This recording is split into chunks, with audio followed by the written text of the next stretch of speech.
Good morning, everybody. Welcome back to another episode of Monday Morning Coffee Talk. I'm your host, Samantha, and with me today is the amazing, the one, the only, Mr. Martin Skupinski, owner of Ballroom, Utah. Good morning, everyone. So hopefully everyone has had a wonderful weekend. We are enjoying the wonderfully warm weather that we're having, at least here in Utah. If you're parts elsewhere in the country, I'm so sorry. I heard reports that Maryland and West Virginia had snow over the week, so glad I'm not there at the moment. But today we're going to dive into... Oh, I'm apparently doubling my mic. Let me figure out how to stop that. I'll wait and see. Hopefully that improves things.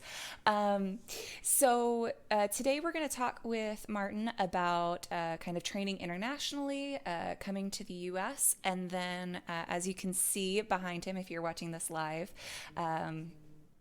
the pros and cons, I guess, or the joys and frustrations of owning a dance studio in the year 2020.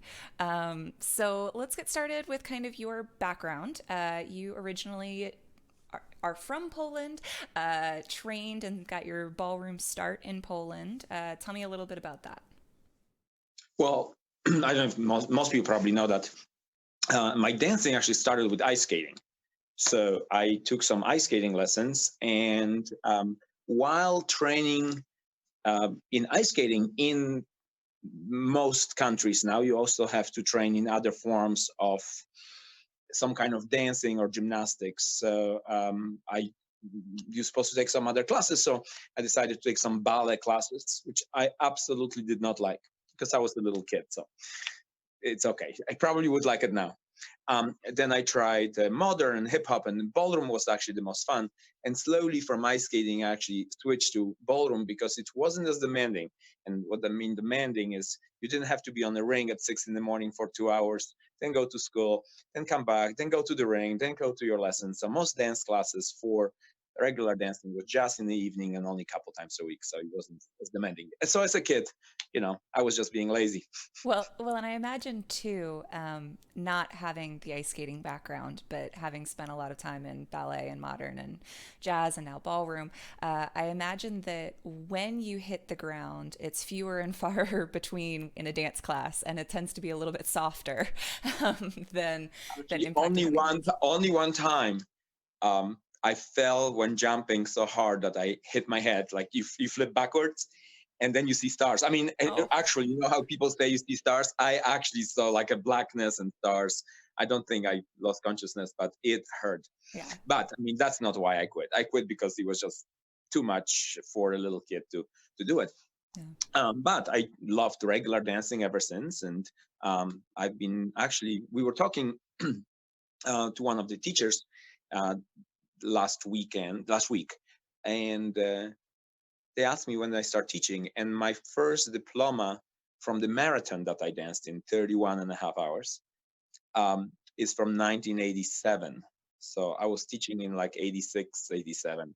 I started full-time though in 1990 when I moved to Canada and worked for Fred Astaire.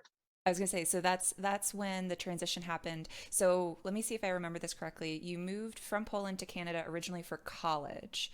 Actually, I moved to Germany first. Okay, so you went to Germany first. I lived in Germany, and I worked and studied a little bit in Heidelberg.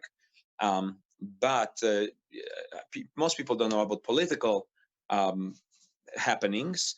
When the Berlin Wall came down, Germany stopped giving asylums and permits to live and work to Eastern Europeans. That was called Eastern European. Poland is in Central Europe, but that's okay geographically.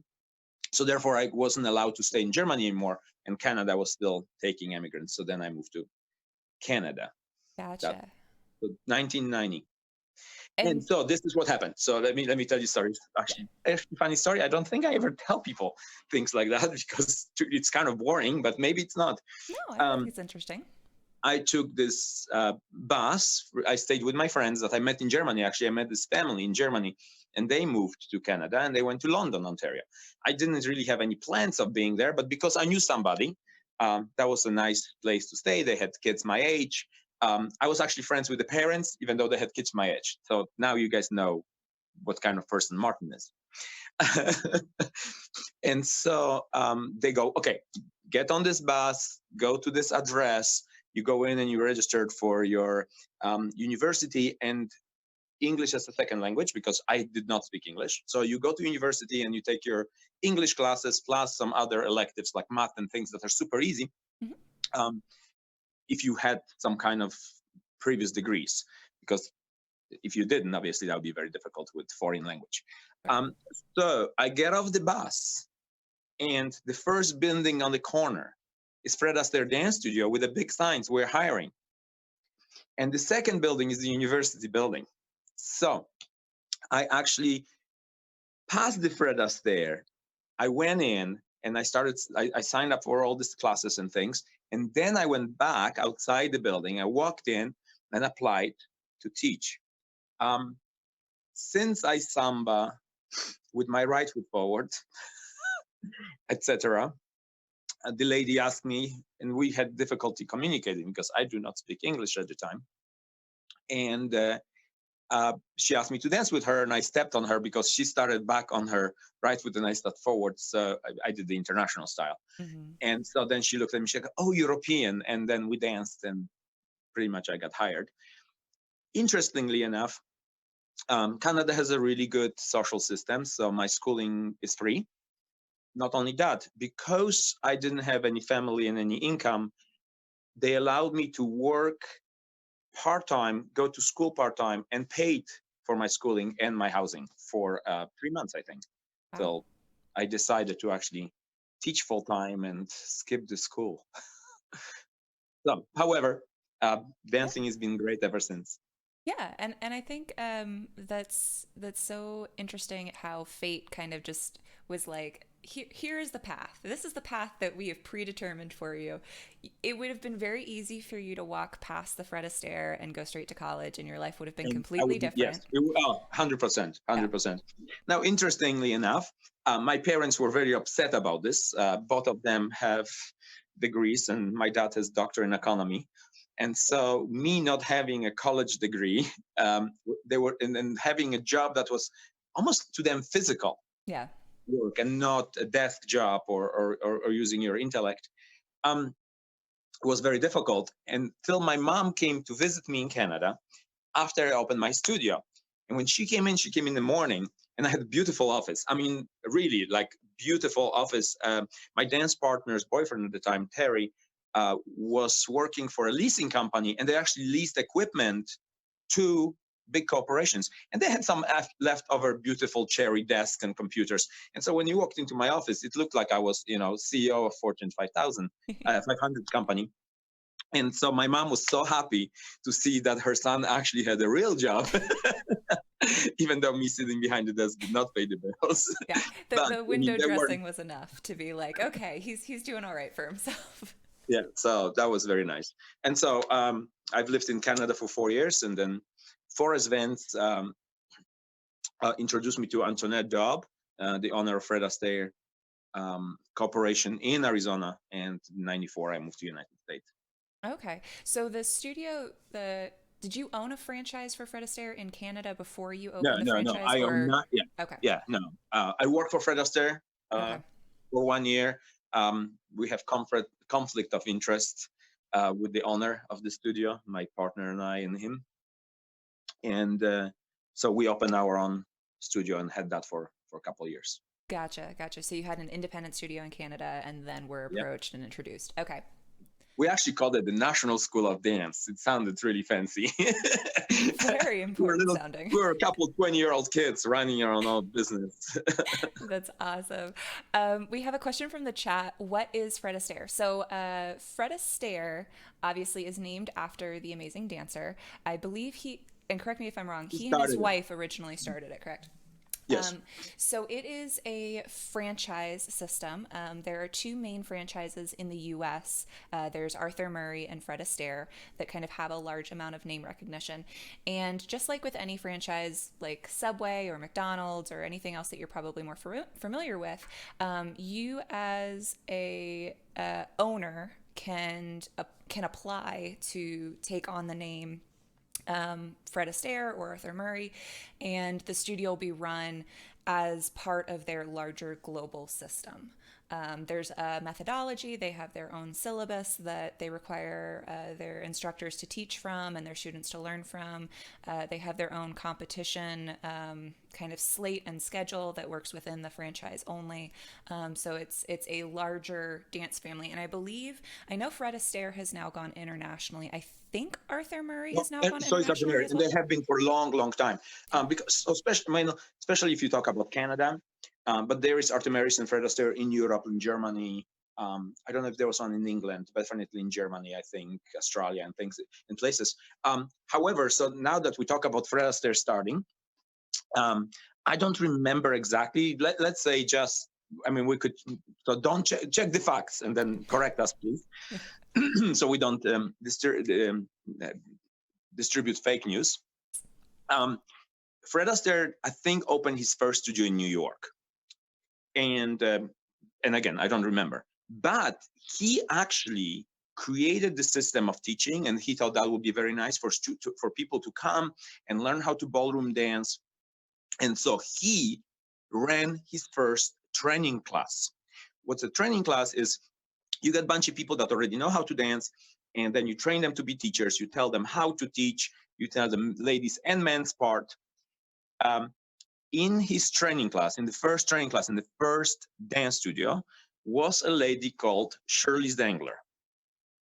And I don't think that was her last name at the time. That's probably her husband's name. But Shirley went in and decided to become a dance teacher.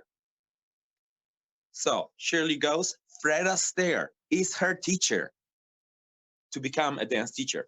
She took notes in a little booklet. She became a dance teacher. She's teaching a private lesson to this young gentleman who wanted to learn to dance and go out dancing. Fraternizing is usually look upon of, but they fall in love, get married, move to Japan when he is an engineer. All their lives they live abroad.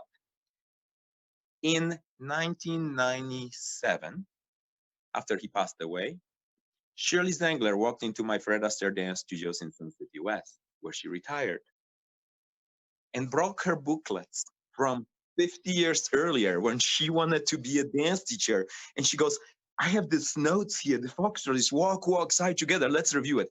I have pictures of Shirley. I should have had it if I would have known. We talked about Fred Astaire. Shirley actually danced with me as a student for many, many years and competed, but she was one of the first dance teachers at Fred Astaire Dance Studio. So that was kind of like a fun thing that really happened. So. That's amazing. That's amazing. How different was the syllabus at that point? Because over 50 years, I mean, it probably dramatically changed. So correct.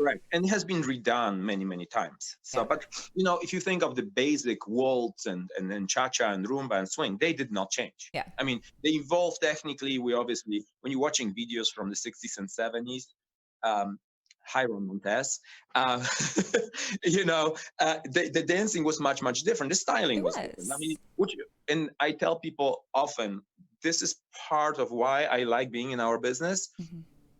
We can continue to learn. Yes. We continue to bring coaches to the studio, learn a little different arm style, little fans from Thomas Milnicki, you flip your hand, you flip your pinky. That was kind of fun. I've been doing it for a long time, and all of a sudden somebody tells me something new. Super really fun and exciting to learn something new and continue for the rest of your life, maybe. Absolutely. And to echo that, I think that our industry and the creative arts industries are one of the few areas where you do have that opportunity, where there's never a medal that you will get that someone says, okay, you've learned it all, you're done now. You always are continuing to evolve as the style and the art form evolves. I was watching a workshop by Shirley Ballas a couple weeks ago. She's currently, or was a former judge on Strictly Come Dancing, which is Dancing with the Stars, the UK version. Mm-hmm. She's also just an incredibly renowned dancer. She, if you go back and watch videos of her when she was competing with Corgi and then watch her style today, it is completely different. And it might be just the fact that she has had so many more years now to grow and adapt and change her style, or it's a reflection of how much Latin has changed over the last 20 years. But it's like watching two completely different dancers. And I think even at her level, you know, now coaching but pretty much retired, the fact that she's still continuing to grow and adapt and learn and change is really just a testament to how much it changes. And interestingly, you mentioned her last week also. We were looking at who should you learn from if you go on YouTube and start searching. And there's lots of really, really bad videos. There's some good ones, and there's some incredible ones, like Shirley's are incredible. And what I love about her is and it's nothing to being with being European, but she said, okay, there's a forward Latin walk, but don't take my word for it. Mm-hmm. There is probably 9 or 10 ways of doing the same walk depending on the person's body. So if you're learning from somebody and they tell you, oh, this is the way you're supposed to do it, try it, but then maybe look for other ways and see which one you like or feel the most comfortable with. Again, this is art. So you cannot do wrong, except for if you're doing really wrong. So no heel leads in the Rumba. Exactly. There are some major sins that you don't want to commit when you're dancing. But as far as the movement themselves, every body is different and every person's life experience is different. And that's reflected in how you dance. So train with a bunch of different coaches, figure out what works for you, develop your own personal style, and then go from there. Follow-up question from the chat. Over 50 years, did the international and American syllabuses get more similar or more different? I personally would say with reference to smooth and standard, they are getting farther and farther apart. With American rhythm and international Latin, I feel like they get really close for a couple of years and then they get really far apart for a couple of years, well, and then they get really close again. Now let's talk about why that happened. Travel has changed, internet changed society and everything that we know, life and world right now. Those two styles, the international American, in the beginning were really, really going far apart because there was not as much contact between Europe and United States. And so then when a bunch of Europeans in the 80s and 90s bombarded United States, and it was for many different reasons. Economy was really good in the United States. So owning a dance studio or teaching in the United States was much easier than anywhere else. So lots of people will come because if you were a trained dance teacher, you just made a better living. Things are changing. Like right now in Poland, like this is shocking to me. My friends own a dance studio. They teach as many private lessons as we do. You know, I never thought that would be possible because the society just had a different mentality. Retired people supposed to just, take care of grandchildren, and that's what I always thought. So I moved here. It's like, oh, you can go golf and play tennis and take dance lessons. This is fantastic. So the lifestyle of crazy Americans influence Europe. So now Europeans are learning more American dances because they're more social and more fun. And it's easier to learn, to lead and follow. So in the 90s, those styles came very, very close together. Like if you watch American rhythm championships, they were straight legs in the Rumba, and people would win with that because they were Europeans and they just look good. And I feel like that's why occasionally you will hear a passing comment that American rhythm is just bad Latin. And as someone that's a trained 9 dancer, and I'm sure you especially being a former rhythm champion, take that very personally. It's like, no, they are two different styles. Right, but also they are the same because international cha-cha. I want you to watch the 9 different chasses. Actually, everybody should learn those because when people say, oh, international, you dance on a straight leg. Sometimes, but lots of times, or most of the time, and lots of times, you actually step and put your weight on a bent knee. You should know all those techniques, not just one, but all of them. Again, the cross training. Yep. Um, in both American and international, you have a bend and a straight leg. So if you don't know this technique, no matter what kind of dancing you do, you are just bad dancer or you're a good dancer. Yes. That's it. Yeah. And I try to explain the difference in a very simple way between Latin and rhythm, because I think that's where the water gets murky, so to speak. I think it's very easy to look at a standard dance and a smooth dance and recognize that those waltz are very different. Um, but I tend to say in Latin dancing, the emphasis is on landing, on transferring your weight on a straight leg. It doesn't always happen, but the emphasis is landing on the straight leg, but you still have a bent leg action. Whereas in American, if you're doing a hard Cuban action, the emphasis is landing on a bent knee. You still have a straight leg, you still come to a straight leg, but the emphasis is on the bent. But again, American rhythm, I feel like of the four different major dance styles, American rhythm is the one that I see that's constantly evolving and changing, because it hasn't settled in the same way that I think smooth and standard have kind of come into their own identity. Yeah. Well, again, um, there is now international champions that are becoming rhythm dancers, and you Yeah. actually watch them, and they are doing very good American band knee technique. Yes. Um, so they must have practiced and changed it and like it. And Yep. again, it's a preference thing. So you watch six couples and you go, which one's gonna win? This is an art, and it's supposed to be fun. Absolutely. Absolutely. So you moved to Phoenix.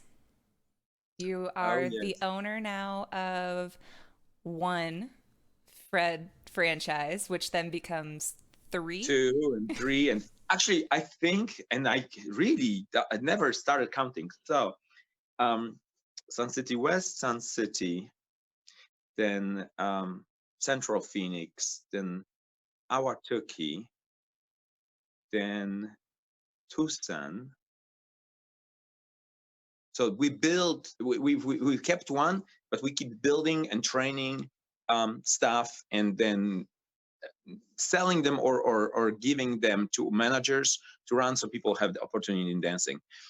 So when I moved to Phoenix in '94, we had um, one, two, three locations, and then within that 10 years period when I was there, I think we had 14, Wow. and most of them. And I did, so lots of them I actually helped with the training class. So it's funny story, because talking about Fred Astaire, um, training Shirley, and then Mm. her coming to being my student. Um, I actually ran the training class for the Fred Astaire dance studios for all the studios for Antoinette, who by the way passed away a couple of years ago of breast cancer. So she was a really good friend. Um, I ran the training class, and in my training class, there were some crazy people that actually became pretty good, like JT Thomas. And so it's very, very interesting to look at it and go, oh, I know all of those people. When they were first started, lots of the champions come from Arizona and that franchise. So Yeah. which is good. I feel like if you ever want to very quickly meet people in the industry, you just need to go to a competition with Martin, because having having gone now to a couple, you walk in and it's like, okay, this is so and so, this is so and so. I trained so and so. I think I trained your mom. I remember you when you were two. Okay, this is so and so. Oh, I remember you. It's just like, okay, apparently everyone in this industry knows who Martin is.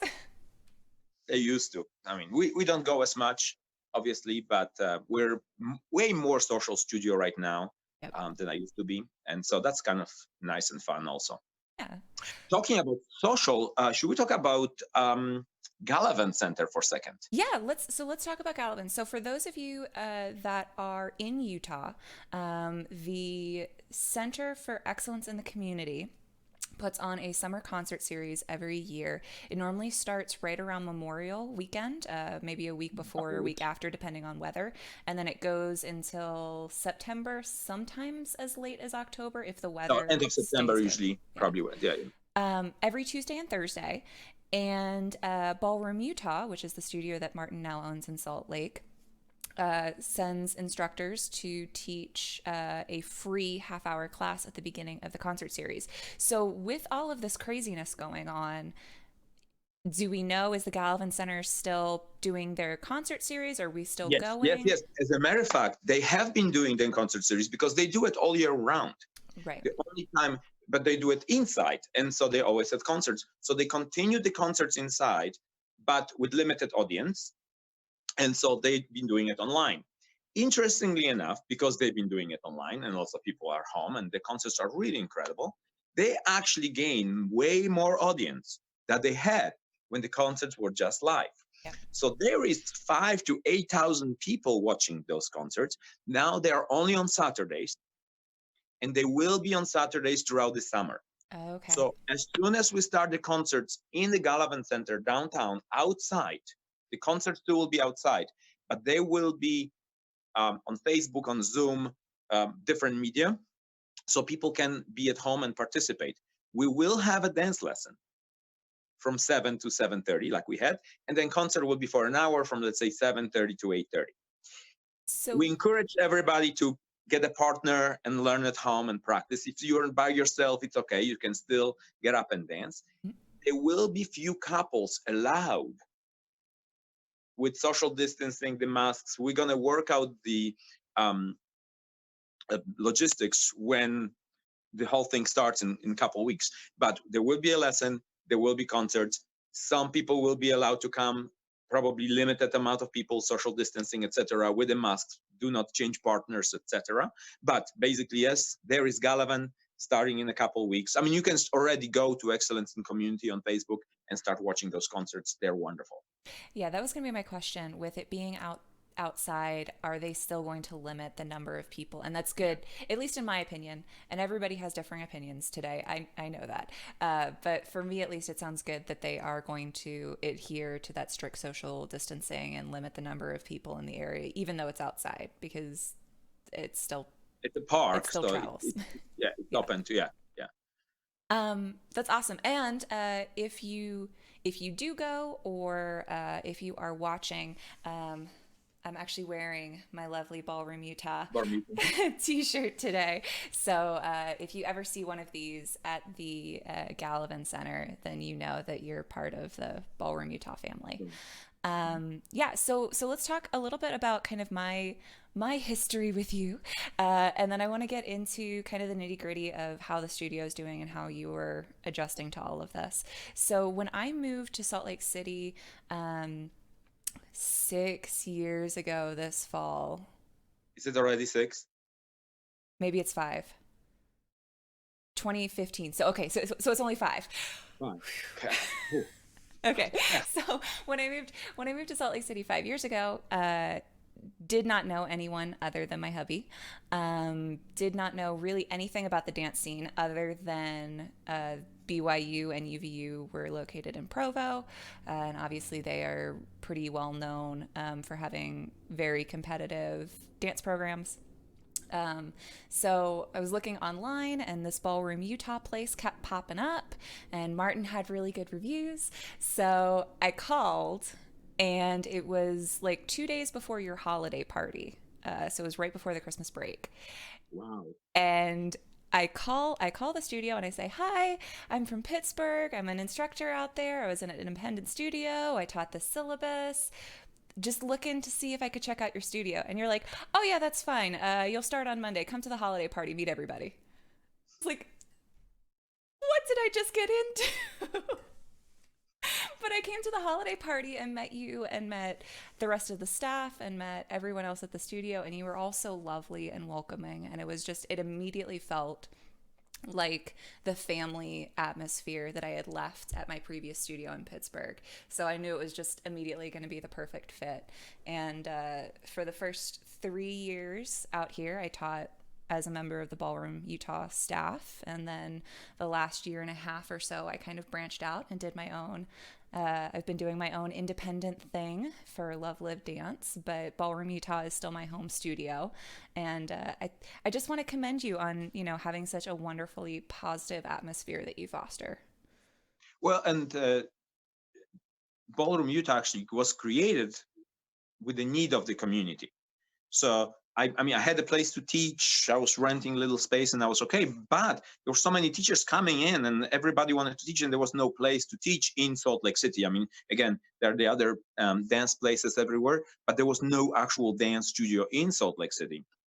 So we had no choice but to open it, and to open it in the what we call independent format instead of Fred Astaire and Mary. As a matter of fact, because I worked for Fred Astaire for so many years, at the moment I opened a dance studio here, the heads of Fred Astaire, including my friend Antoinette, called me. It's like, okay, you're turning Fred Astaire. I'm like, no, I can't, because I have a bunch of independent teachers that are just renting space, and Fred Astaire doesn't allow it. So they're not as flexible. They're a franchise. You know, when you are McDonald's, you cannot serve some specialty that your chef makes, like crepes.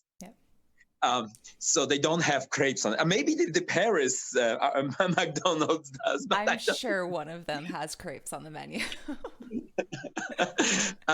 But basically, so Fred Astaire didn't allow to have independent teachers, so we didn't become a franchise, which is nice to have. I must say, I had a very nice time. I mean, everybody it's like our studio is a little family. Imagine 140 studios, and we get together for competitions. Everybody really, really, really knew each other. All those people that people know, like Tony Dovolani and Max and Karina, we're all Fred Astaire. Yeah. So we knew each other from before Dancing with the Stars and all those shows as a family of Fred Astaire. But now we have a family of BallroomUtah, and we have people that only work for BallroomUtah, or they're completely independent, or 50-50, like you, whatever. And that's great. I mean, it works for us, so it's wonderful.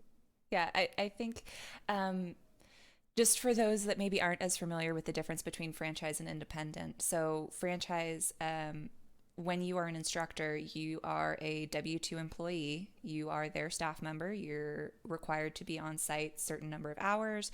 You are given students to work with, and essentially you are a worker for the studio.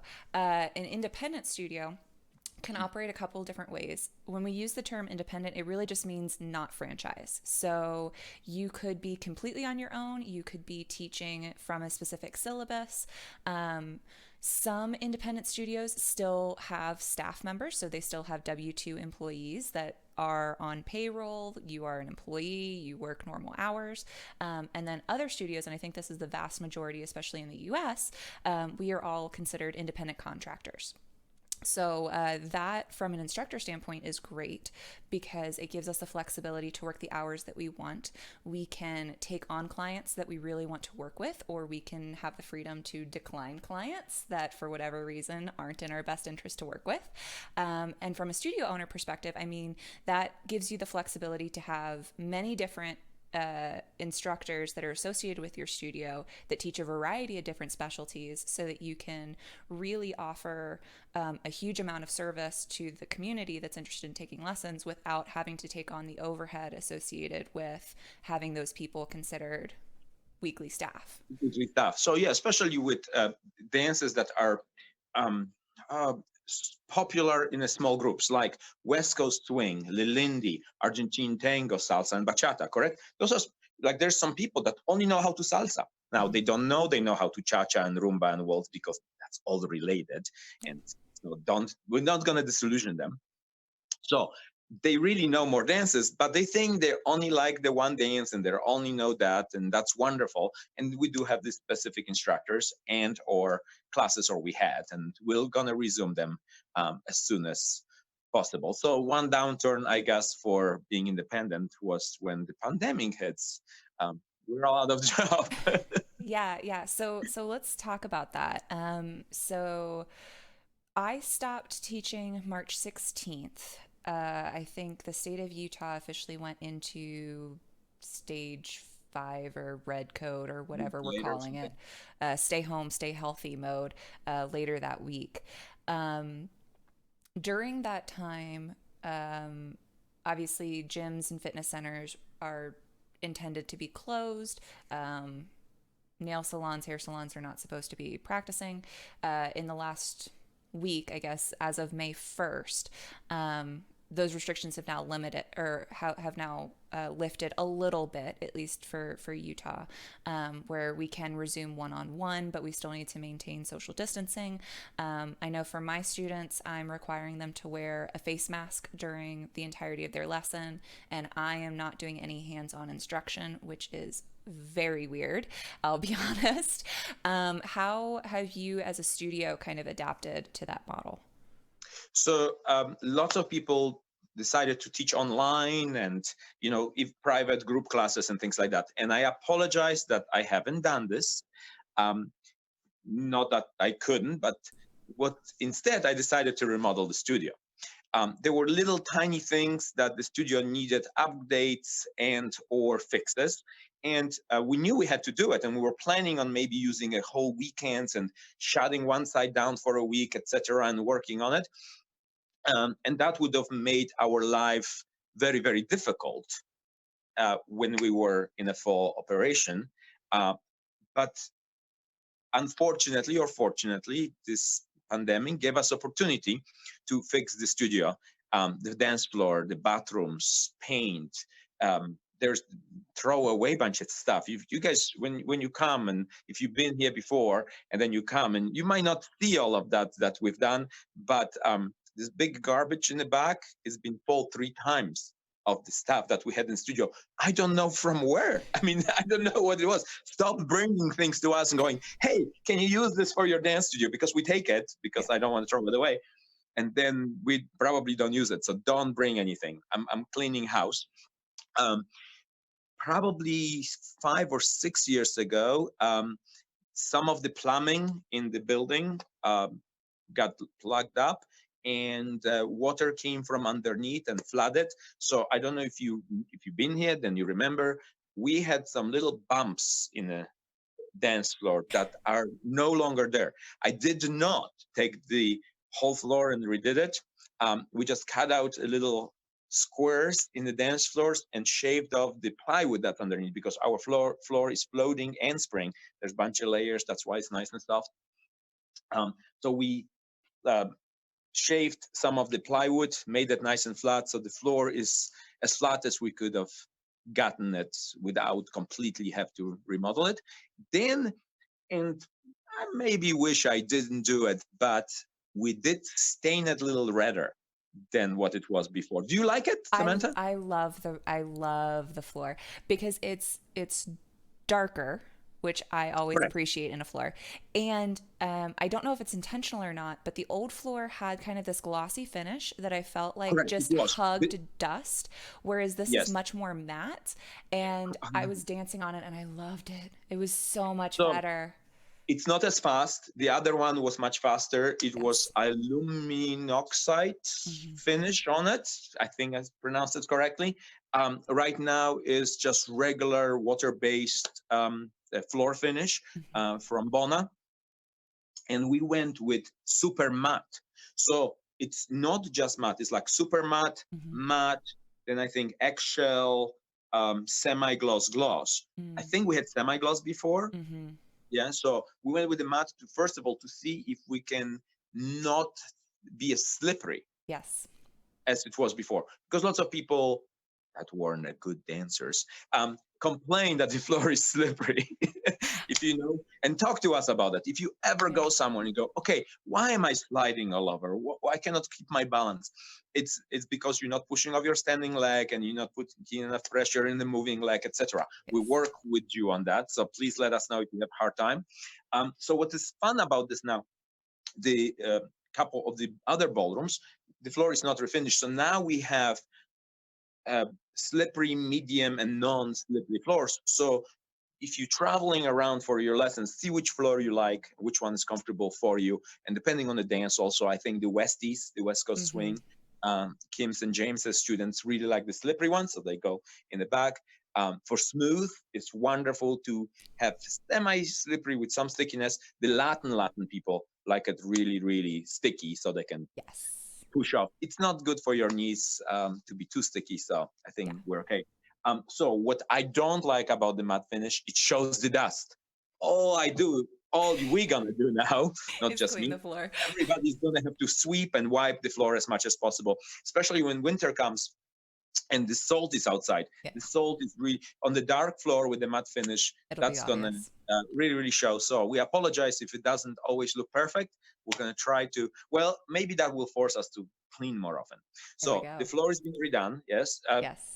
Should we kind of? I'm gonna grab this camera and walk around so we can kind of show it. Yeah. I So was going to have it a surprise, but we might not. Oh, so we have a great idea. As soon as all of this is over, instead of having a masquerade ball, we're gonna have a de-masquerade ball. I That like means the it. mask comes off. So de-mask I ball. like it. I like it. So there is the dark floor. Yes. So for those of you that are listening to this in the podcast form after the live stream, the main ballroom space at Ballroom Utah is 3,000 square feet.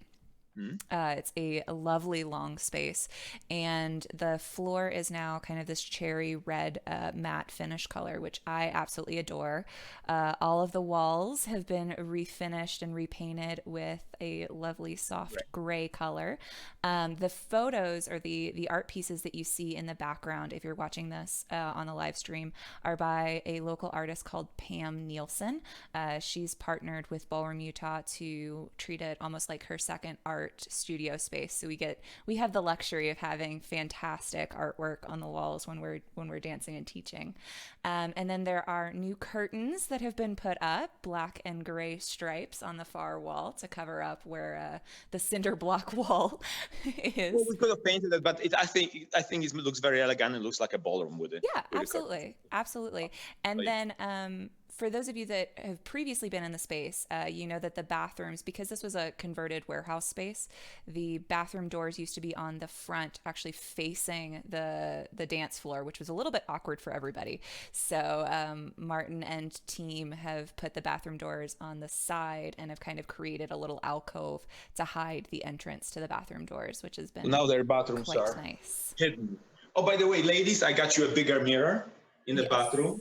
And then I'm gonna put a full-size mirror on that wall. Yes, there's a pocket door, but it locks very nicely. I put that very heavy-duty lock on it, so it locks well. So yeah, you don't see the bathroom doors. There's more mirrors now too. So when you're having a lesson and everybody was kind of gathering over there where the big mirrors are. So now hopefully they can also do it in front of here.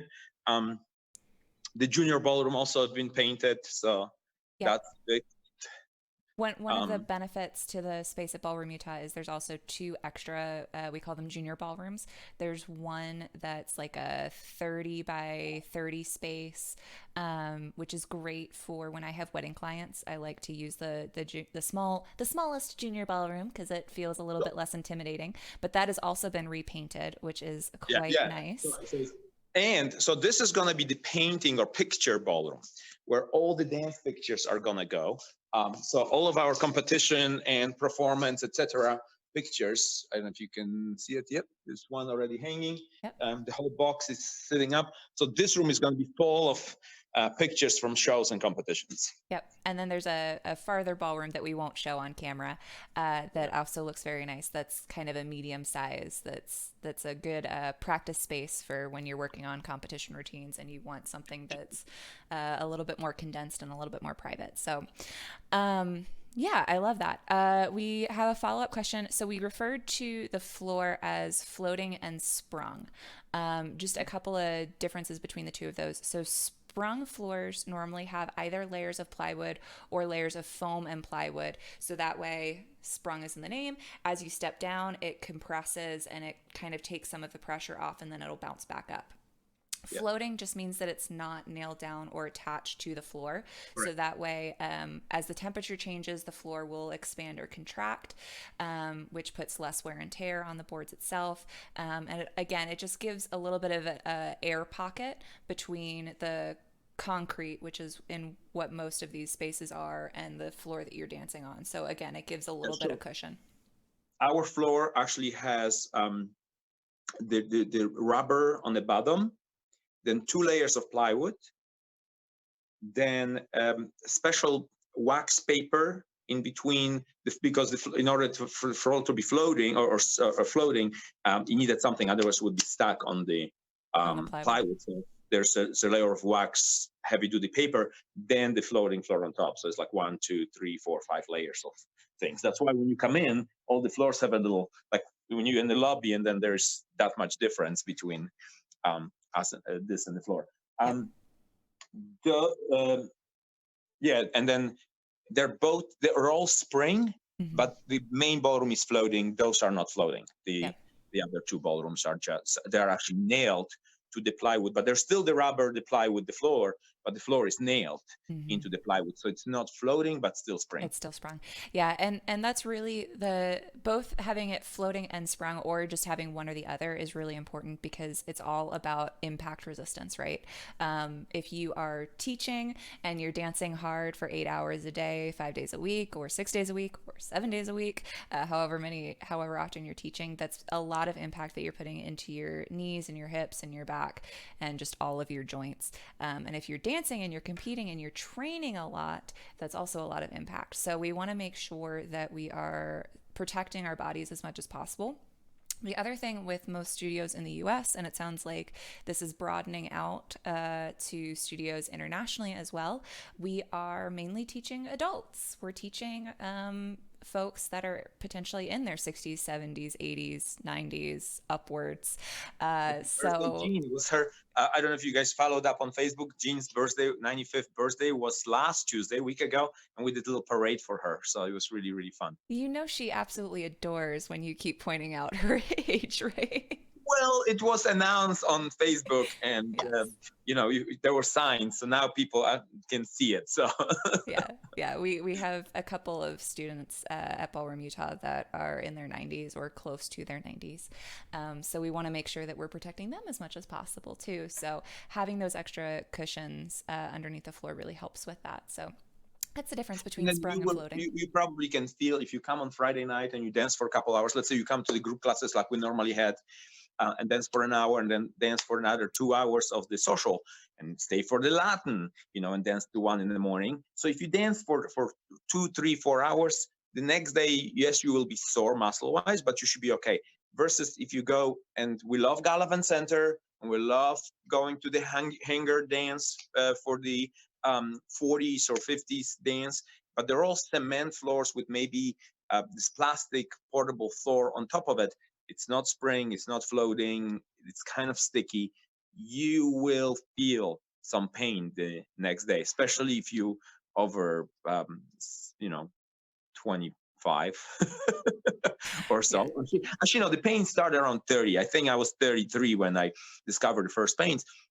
And unfortunately, I probably knew, but we weren't paying attention. When you're young and you don't care, because you're never gonna hurt me. What do you mean hurt? I don't hurt.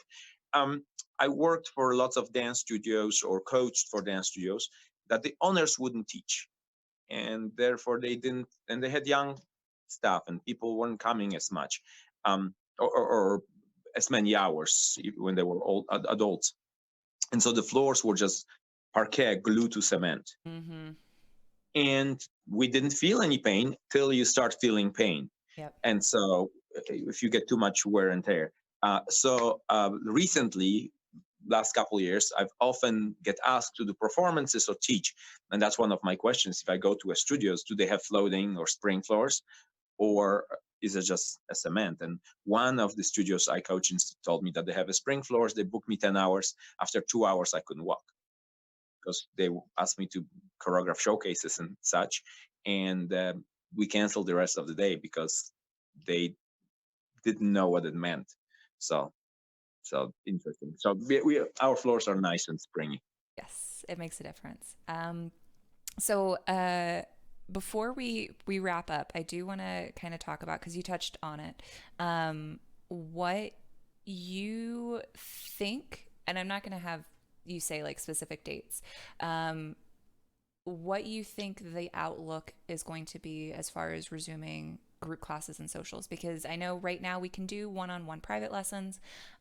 It's something that I'm kind of struggling with, is how many bodies can I have in the room at once. So if I'm doing like a wedding party, do I have the father of the bride sit in the car while I'm teaching the first dance lesson and then have the groom leave and have the father of the bride come in so that I've only got two people that I'm working with at a time? With the big space, you're okay for the social distancing. I think even Right. having wait in the lobby and things, Yeah. or you know, But the I'm reason even why debating of I was give gonna me say, one second. I'm even debating of maybe putting away the fabric chairs that we have, and we have the one in the back. The chairs in the back are plastic and metal, and they'll be probably easier to wipe.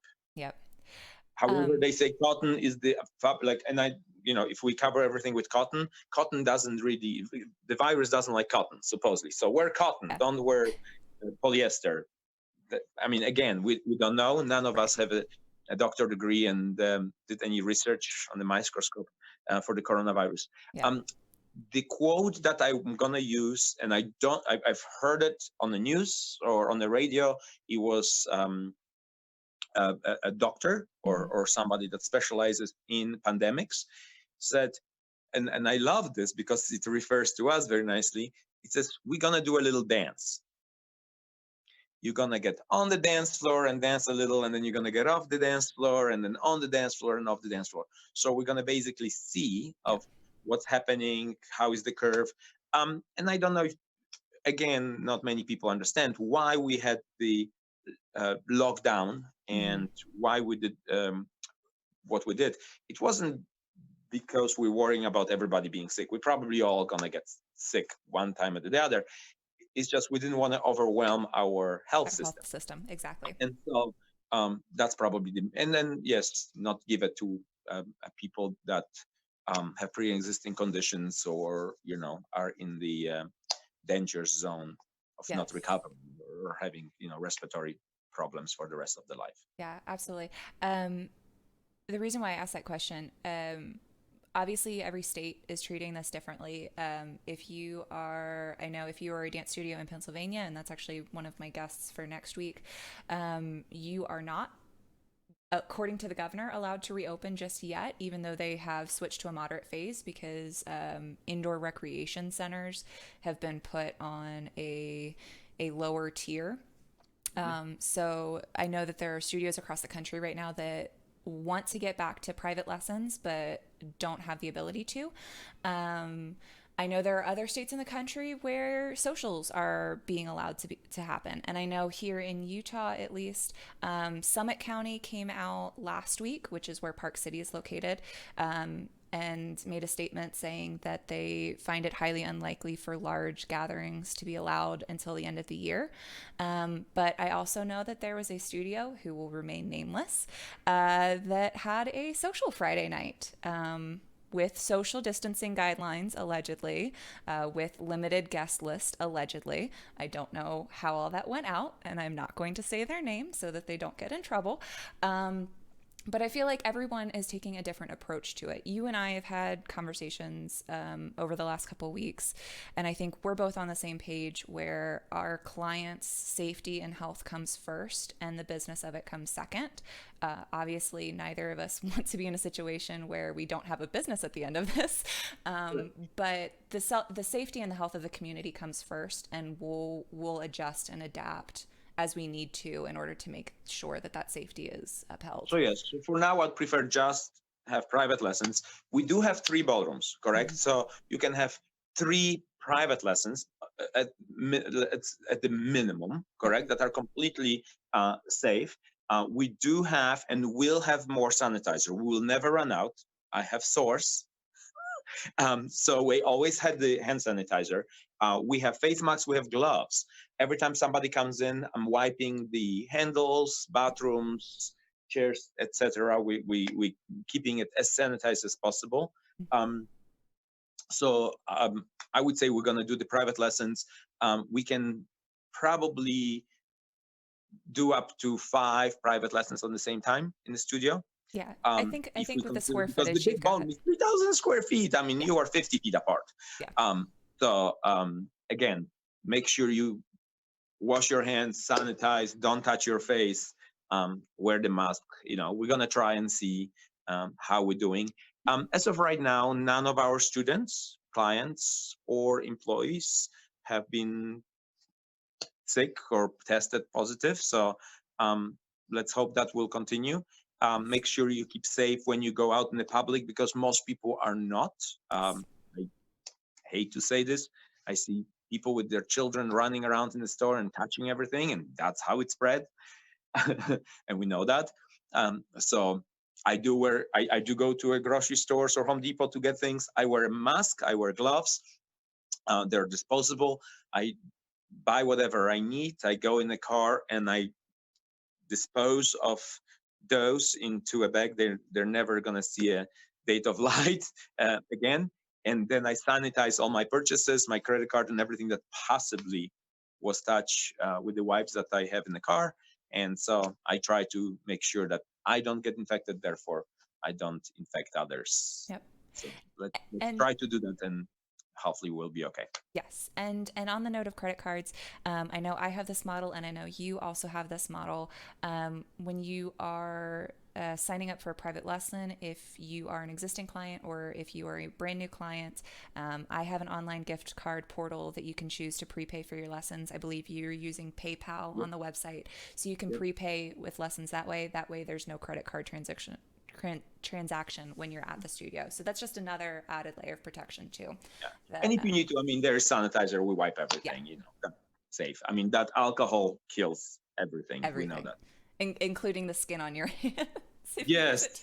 And we have this sanitizer, and then we have some cream, and I keep sanitizing the box. So it's kind of funny, you know, because I open it and like use that and then use the hand cream. And yes, everybody, the green working hands is the best, you know, so when you feel that your hands, especially if they're gardening. Oh yeah, on a funny note, I did go this weekend and got 1 ton of rocks for my pathways in the garden, in the quarry that I dug myself and carried, and I'm not really as sore as I thought I would be. So that's actually, a good news. Speaking of which, how are the bees doing? So Martin great.